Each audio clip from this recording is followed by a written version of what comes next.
This boat is a 2017 Sea Ray. It's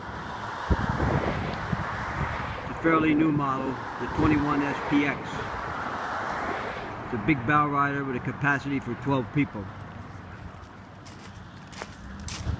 This particular boat has the Select option group, which gives it an upgraded vinyl, the stainless steel package. You can see the stainless steel rub rail, the stainless steel grab handles, the cup holders you'll see are stainless steel cup holders.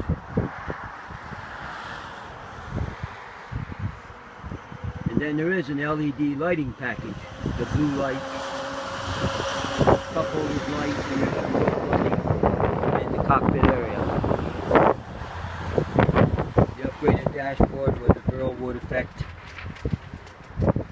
You see your Select designated for the Select package.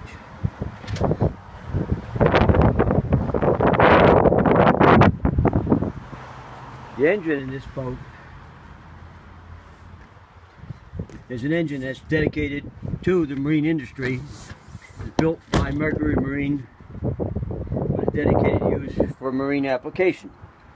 It's a V6, 4.5 liter, 250 horsepower. This is like a 45, almost 50 mile an hour boat.